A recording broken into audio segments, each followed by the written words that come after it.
પૃષ્ઠફળ અને ઘનફળના આપણે કાલે બધા સૂત્રો જોયા ધોરણ 9 માં.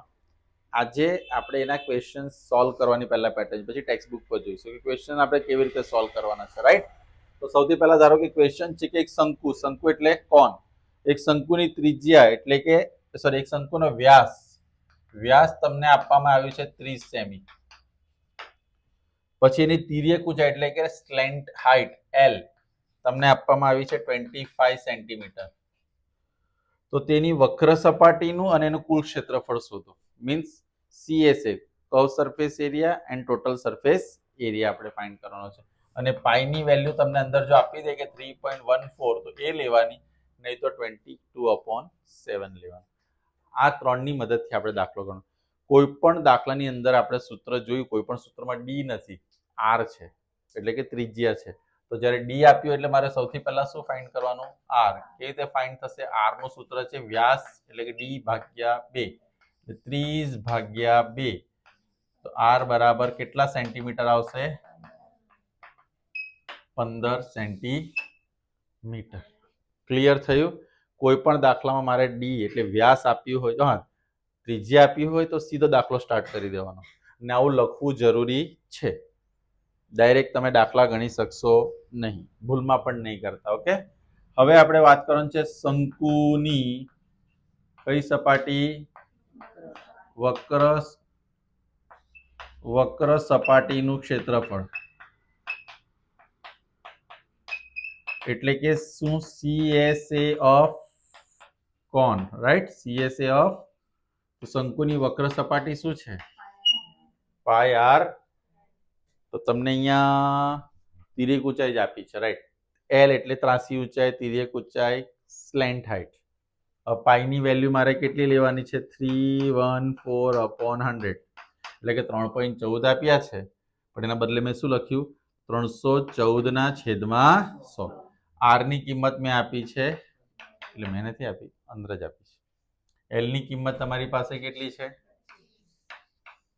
જો બીજી એક વસ્તુ, 100 હોય ને, જનરલી મારું એવું માનો 100 ડાયરેક્ટ ઉડતા હોય પૂરેપૂરા તો ઉડાવવાની કોશિશ કરવાની, નહીં તો 100 એમને એમ રહી દે ને ઉપરના બધાનો ગુણાકાર કરવાનો અને પાછળથી 2 પોઈન્ટ શું કરી લેવાના? કટ કરવાના. એવું બી કરી શકાય. સમજીએ હું શું કહેવા માંગુ છું? નીચે 100 પૂરેપૂરા ઉડી જતા હોય તો જ ઉડાવવાના. 10,000 પૂરેપૂરા ઉડતા હોય તો પણ સપોઝ એક 0 ઉડે છે પાછળથી કોઈની સાથે, ઉડાવી દેવાનું. મારી વાત સમજ પડે છે ને તમને? હું તમને ગણતરીઓની અંદર જે તમારી સ્પીડ વધારી શકે એવા આઈડિયા બી આપીશ. પણ હવે મને ચાલો એમ થાય છે કે 25 ચોક 100 તમને પહેલા જ દેખાય છે કે ઉડી જાય છે. હવે આ તમને આવડવું જોઈએ કટિંગ, આ અહીંયા આવડવું જોઈએ ડિવિઝન, અહીંયા આવડવું જોઈએ મલ્ટિપ્લિકેશન. હવે કઈ જ ખેલ નથી. હવે મારે શું કરવાનું છે? આ બેનું મલ્ટીપ્લાય કરવાનું. 314 × 15 અને એને 4 વડે શું કરવાનું છે? ભાગવાનું છે. તો 314 × 15 ને તમે 4 વડે ને બધું ભાગાકાર કરો, તમારો જવાબ કંઈક આવો આવે છે 1177.5 સેન્ટીમીટર સ્ક્વેર. શું કર્યું સર? અહીંયા 314 નો આની સાથે ગુણાકાર કર્યો અને 4 વડે શું કર્યું? ભાગ્યા, રાઈટ? હવે શંકુની કુલ સપાટી, કઈ સપાટી? કુલ સપાટીનું ક્ષેત્રફળ, એને શું કહીશું આપણે? TSA ઓફ કોણ. એનું ફોર્મ્યુલા યાદ છે બધાને? શંકુની વક્ર સપાટીનો શું આવશે?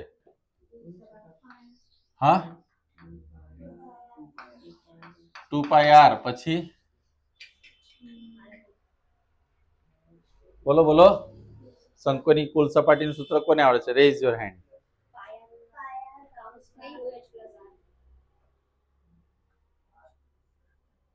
ચાલો તો કાલે જે હતું ને પાછું રિપીટ કરવાનું એવરીવન. ઓકે,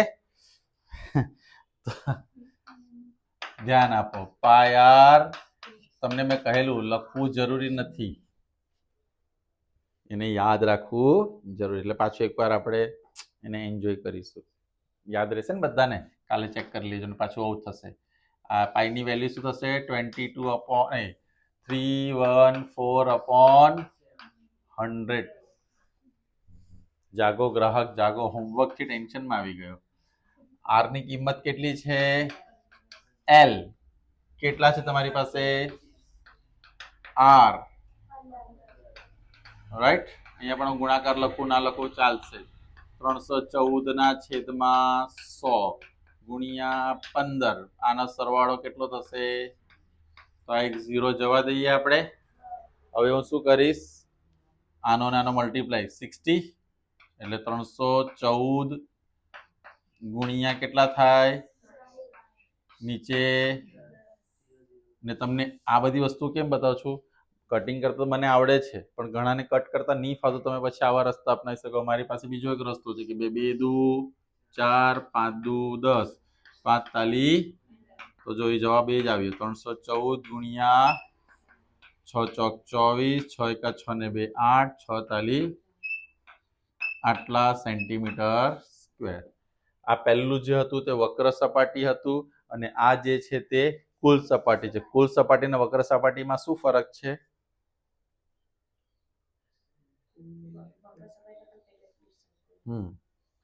અને કુલ સપાટી એટલે તો પેલું બધું આખું જ બોલ્યા તમે. કુલ સપાટી એટલે વર્તુળ શંકુની નીચેનો જે બેઝ આવે ને તે પણ એની અંદર ઇન્ક્લુડ થાય. તમે જ્યાં સુધી આ બધા કોન્સેપ્ટ પ્રોપર કામ નહીં કરશો ત્યાં સુધી તમે ખાલી ખુશ થજો કે ઓહો આપણે બહુ. આ કોન્સેપ્ટ વગર તમે સારી સારી એક્ઝામો ક્લિયર નહીં કરી શકો. ને કાલે તમને મેં કોન્સેપ્ટ ક્લિયર કરાવ્યા છે આટલા બધા. તો you must know all that thing. Okay, હવે એક દાખલો હજુ લઈએ.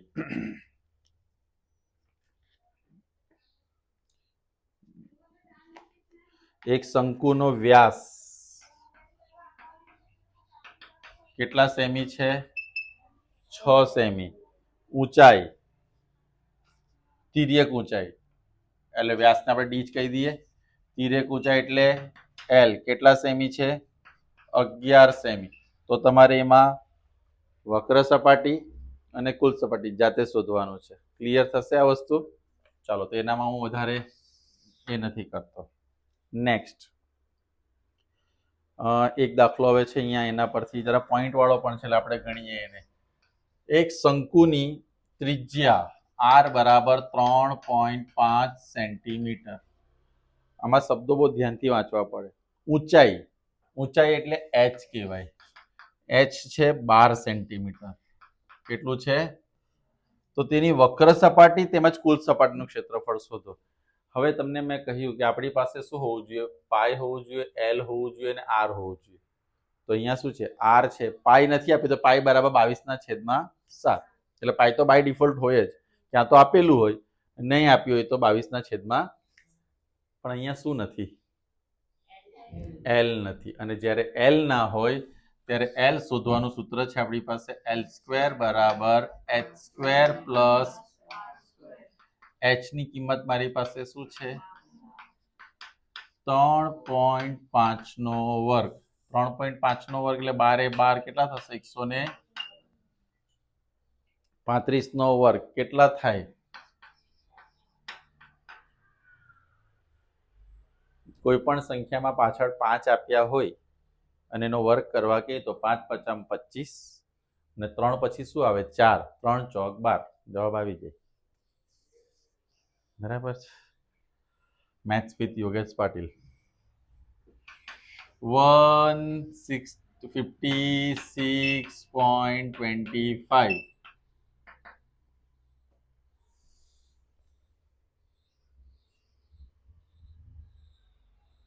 ઊંધું કરો. મારે સ્ક્વેર રૂટ ફાઇન્ડ કરવું છે. 25 નું શું થશે? 5. 156 એટલે 13 × 12. આગળ પાછળના નંબર હોવા જોઈએ. 13 × 12 તેમાં 12 જવાબ આવશે. નાની સંખ્યા હોય ને તે જવાબમાં આવે. એટલે મારો નહીં તો તમારી પાસે સ્ક્વેર રૂટ ફાઇન્ડ કરવા માટે બીજો એક રસ્તો શું છે? વર્ગમાં 2 રકમ હોય તો વર્ગમૂળમાં આ બધા નિયમો છે દશાંશના. હવે તમારી કસોટી જિંદગી ચાલુ થશે ગણતરીઓની, અને રિક્વેસ્ટ છે ગણતરીઓ જાતે કરવાની, રાઈટ? નહીં તો પછી તમને એક્ઝામમાં નહીં આવડશે. ત્યારે બી પ્રેક્ટિસ કરવી પડશે કે હવે મારી પાસે એલ આવી ગયું ને. ક્લિયર? કોઈ ડાઉટ કોઈને હમણાં સુધી? હવે મારે શું શોધવાનું છે? શંકુની કઈ સપાટી? કઈ સપાટી? વક્ર સપાટી પ્યારેલાલ યાદ છે બધાને 22/7 આર ની કિંમત શું છે 3.5 પણ શું લખીશ 35/10 એલ ની કિંમત કેટલી આવી આપણી 12.5 તો હું શું લખીશ 125/7 35 5 દુ 10 11 દુ 11 ગુણ્યા 100 ને નીચે કેટલા છે આપણી પાસે ચલો 125 ગુણ્યા 11 કેટલા થશે 1250 ને 1325 1375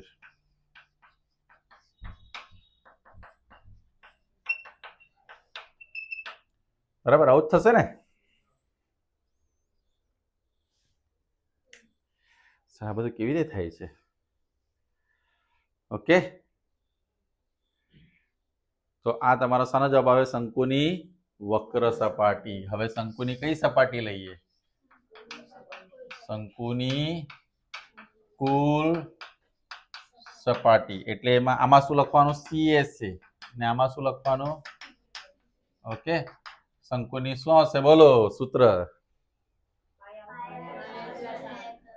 હા ચાલો પેલામાં માફ કરી દીધા બધાને સૂત્ર કેમ જબરજસ્તી કરું છું તમને ખબર પડે એના વગર ગાડી વધવાની જ નથી અને આ ચેપ્ટરમાં તમને 10 માર્ક્સનું આવવાનું છે પાઈની વેલ્યુ શું આવશે કોણ કહેશે એક્ઝેક્ટલી આર ની કિંમત તમારી પાસે 3.5 છે તો હવે એક વસ્તુ ધ્યાન રાખવાનું અહીંયા પોઈન્ટમાં હોય તો પોઈન્ટમાં જ લખવાનું અહીંયા છેદમાં 10 વાળું નહીં લખવાનું કારણ કે સરવાળો કરવાનો છે સમજ પડી કાઉન્સમાં પોઈન્ટમાં કોઈ એમ કહેશે તો અહીંયા 10 લખ્યું તો એનાથી કોઈ ફરક પડતો ગુણાકાર વાળા સંબંધ હોય ત્યારે 10 લખો એટલે કે કટિંગ થાય સરવાળામાં કટિંગ નહીં થાય તમારે લસા ગુસામાં ચાલ્યા જવું પડે આ એલ ની કિંમત કેટલી છે એલ એટલે 12 ને પેલા 3 જો સીધો જ સરવાળો એનો થઈ જશે થઈ જાય છે ને હજુ તો કેલ્ક્યુલેશન આવશે ડેન્જર વાળા 12 13 16 છે ને 16 સરવાળો જેને નથી આવડતો એ લોકો માટે 12.5 5 ને અહીંયા 3 કેટલા થશે હવે કઈ ઉડે છે 7 5 35 5 દુ 10 11 દુ 11 ગુણ્યા 16 મારે કરવું હોય તો 1 6 ને 7 11 બે રકમ છે બે રકમ સાથે ગુણાકાર હોય તો આ બે રકમ આગળ પાછળ મૂકી દેવાની ને 6 ને 1 7 વચ્ચે મૂકી દેવાનો એટલે તમારો જવાબ આવી જાય આગળની સાથેનો ગુણાકાર થાય આવો 11 સાથેનો હે સારો આઈડિયા છે ને બરાબર છે ચાલો આટલે સુધી બધાને ખબર પડી કોઈને કોઈ ડાઉટ છે તો આપણે પહેલા આવા જ દાખલાની પ્રેક્ટિસ કરીશું ઓકે હા પછી આમાં એવું આવે કે ભાઈ 1 સેન્ટીમીટરનો ખર્ચો 5 રૂપિયા છે તો આનો ખર્ચો કેટલો તો આપણો આ શોધાઈ જાય અથવા વક્ર સપાટી પૂછ્યું તો વક્ર સપાટી ને કુલ સપાટી પૂછી હોય તો એની સાથે 5 રૂપિયા 10 રૂપિયાને શું કરવાનું આવે હું ગણાવીશ પણ આ તો દાખલાની સાથે તમને સમજૂતી આપતો જાઉં છું તો આજે આપણે શંકુવાળા દાખલા પહેલા ક્લિયર કરીશું પછી ટેક્સ્ટ બુકના દાખલા પર જઈશું are you ready for this ચાલો તો લખી કાઢો